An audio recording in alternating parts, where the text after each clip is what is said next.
Merhabalar değerli dostlarım, kıymetli takipçilerim, hoş geldiniz. Yeni bir günlük astroloji yorumunda birlikteyiz sizlere. Bugün 2 Haziran 2023 Cuma akşamındayız. Güzel bir Cuma akşamından güzel bir Cumartesi gününe geçiş yapacağız. Bugün gökyüzünde nasıl açılar var? Hepiniz merak ediyorsunuz biliyorum.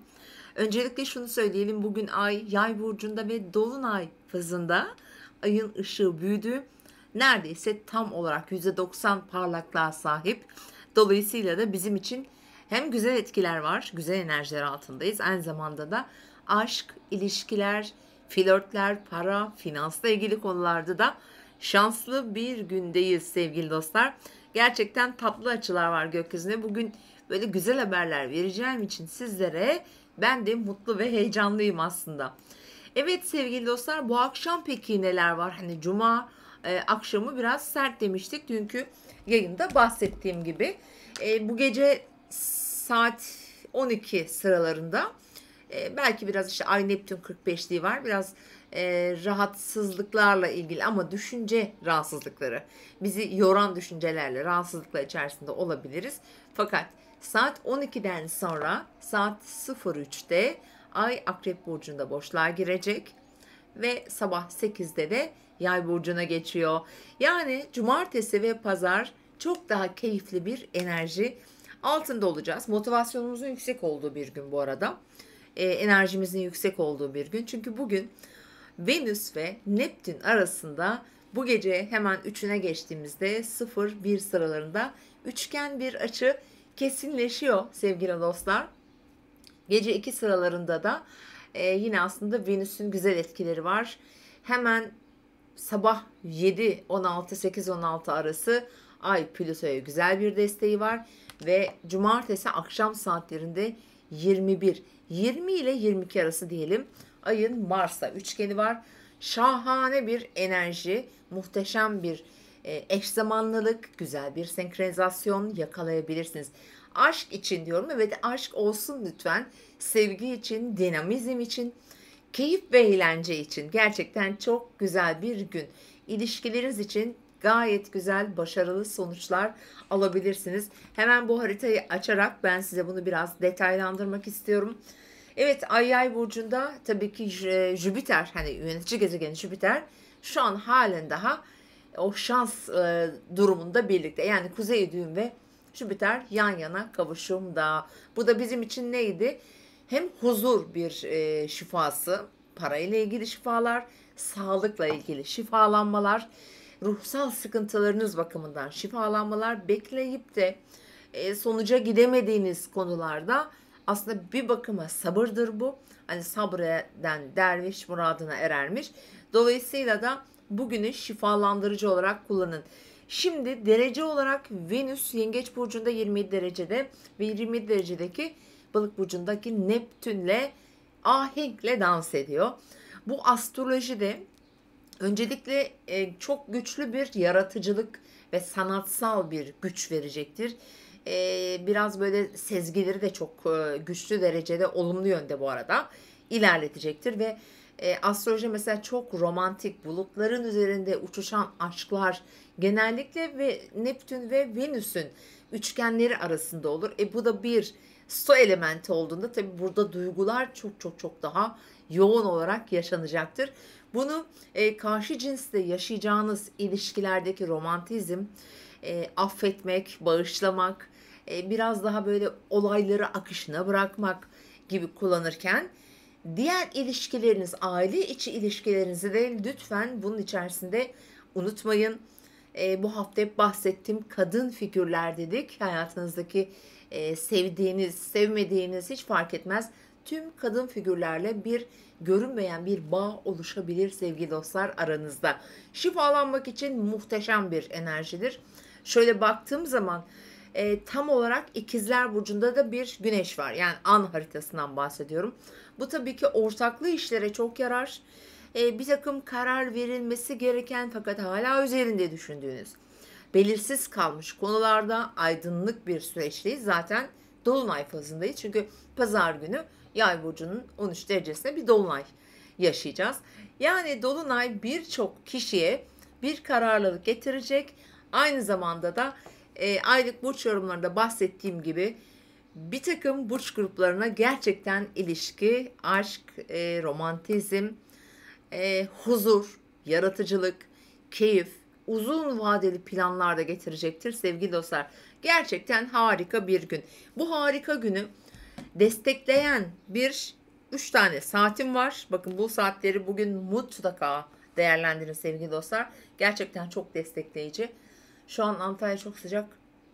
Birdenbire nem bastı. Şimdi sabah 10.29, 11.42. Bu bahsetmiş olduğum tüm kavramları destekleyen, ilişkinizi, paranızı, kazançlarınızı kontrol altına almak için harika bir saat. Diğer bir saatim 19 ile 20-13 arasında. Eğer ki sevgili dostlar bir akşam yemeği, bir eğlence planlayabilirsiniz mesela.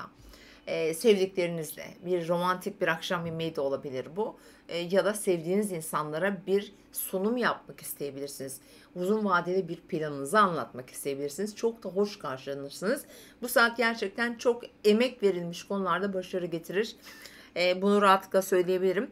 Ve gece saat 1 ile 2 arası yine önemli destekleyici bir açık kalıbı var.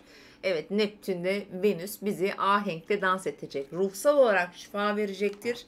Bizim için bunu duygusal olarak çok hissedecek arkadaşlar olduğunu düşünüyorum. Çünkü gökyüzünde gerçekten çok yüksek bir su elementi var şu anda.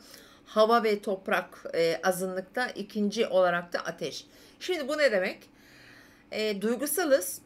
Diğer yandan gerekli enerjimiz, yeteri kadar motivasyonumuz da var. Bu harekete geç anlamındadır. Yani planladığını ya da aklından geçirdiğini yapmak için bir destek verir gökyüzü.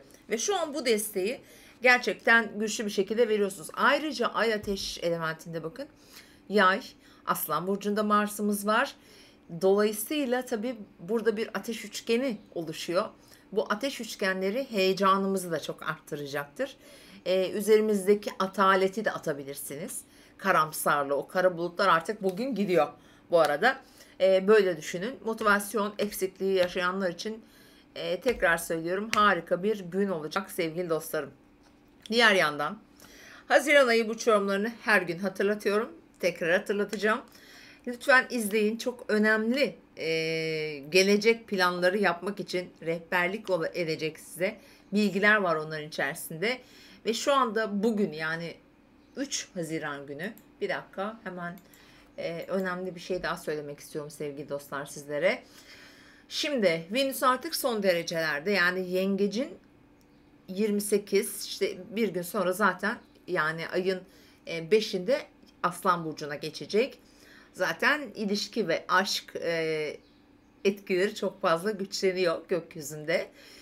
Ve onun yanı sıra bize eşlik edecek güçlü bir açımız daha var. O da biliyorsunuz ki Jüpiter'i, kuzey düğümü şu anda Venüs yönetiyor.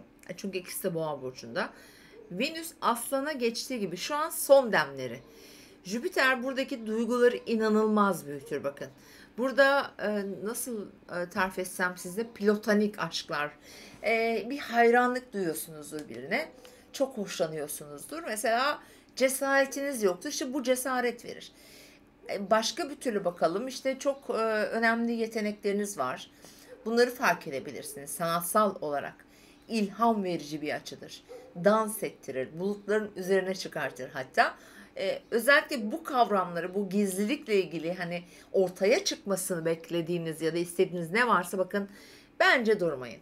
Çünkü içinizde büyüttüğünüz her şey bence size geri dönüş iyi olmaz. O yüzden açılın, söyleyin, sevdiğinizi söyleyin, paylaşın. Gökyüzü hiç retrosuz. En azından kendi kendine yaşayacağına, bir olasılıkta olsa, bir ihtimalde olsa birlikte yaşayalım diye paylaşmanızı tavsiye ederim. Şimdi bunun akabinde uluslararası işler, seyahatler, seyahat planları, uçaklar ya da işte böyle uzak yerlere gidecek hani vizeler, pasaport işlemleri gibi konular veya o alandaki planlamalar, bir de turizm. Turizmle ilgili de planlar yapacaksınız, yani yapabilirsiniz. Her şeye rağmen de şöyle güzel bir yanı var bunun. Bu Jüpiter'le kuzey düğüm evet bazen olumsuzlukları da büyütecektir. Çok önemli ancak çok büyük fırsattır gerçekten. Çok seyrek, çok nadir rastlanan şanslardır. Bence dediğim gibi deneyin. Çünkü bu fırsat her zaman gelmeyebilir. Bu bir şifa olabilir. Çünkü bakın Satürn balık burcunda. Balık burcu da bir şifalandırıcı unsurdur aslında balık dediğimizde ve Satürn orada. Bu da ne demek? Köklü gerisi olan bir iyileşme olabilir. Artık o çürümüşlük vardır ya içinde tuttuğun bazı kavramlar olabilir. Bu sadece ilişki olarak düşünmeyin. Yaraların iyileşmesi, sırların ortaya dökülmesi. Belki rahatlayacaksınız, belki size şifa olacak. Bazen her şeyi söylememek, her şeyi saklamak çok da faydalı olmayabilir. O yüzden böyle düşünün. Tabii ki her konu için söylemiyorum. Mutlaka ekstrem durumlar olacaktır ama bence konuşma zamanı. Bence herkes beklemesin. İş başvurusu yapıyorsunuz. Bakın danışanlar arasında şu an o kadar çok var ki onlardan bahsedeceğim size. Size de rehber olsun diye söylüyorum bunları. İşte atıyorum 3 ay önce iş başvurusu yapmış arkadaş ama hala dönüş bekliyor. İşte 3 ay olmuş. Aradan 3 ay gibi bir zaman geçmiş. 3 ayda belki başka fırsatları kaçırdın. Zaten sana geri dönecek olan kişi çok daha kısa sürede döner. Bir mail almamışsın, bir mesaj almamışsın, bir geri dönüş almamışsın ve hala bekliyorsun. Neyi bekliyorsun arkadaşım ya? Beklemeyin. Başka başvurular yapın. İşte ama orası çok iyi, ondan iyisi yok. Ondan iyisi olmayabilir. Ama senin için orası iyi olmayabilir. Bir de hani o taraftan bakmak gerekiyor. O yüzden bekletmeyin. Hayat kısa. Zamanınızı boşa harcamayın. Açıkçası öyle söylemek istiyorum. Ve kendinize iyi bakın. Harika bir cumartesi geçirmenizi diliyorum. Ve gerçekten de harika bir cumartesi olacak. Özellikle akşam saatleri arkadaşlar. Çünkü Ay Mars üçgeni var. Böyle süper eğlenirsin. Çok dinamik olursun. Çok keyif alırsın yaptığın her aktiviteden. Ailenle olabilir, sevdiklerinle, sevgilinle, çocuğunla. Kiminle hangi ortamdaysan müthiş eğlenirsin, keyif alırsın. O saati bir daha size söyleyeceğim şimdi. Akşam 20 ile 22 arası perfect diyorum. Ama bir şey atlamışım. Hemen ona da küçücük değineceğim. 19 ile 17 arası. Ay Satürn karesi var. Kısa bir süre. Burada biraz düşebilir. Modumuz düşebilir. Bir takım engellerle falan karşılaşabiliriz.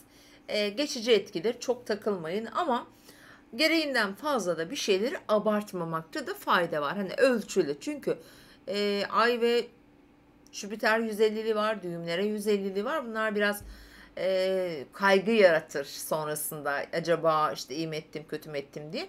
O yüzden her şey dozunda. Israr etmek yerine sadece talebinizi ortaya koyarsanız alan alır. Almayana güle güle deriz. Kendinize iyi bakın. Mutlu bir cumartesi diliyorum sevgili dostlar. Yayınımızı da beğenmeyi, kanalıma da abone olmayı unutmayın diyorum. Hoşçakalın.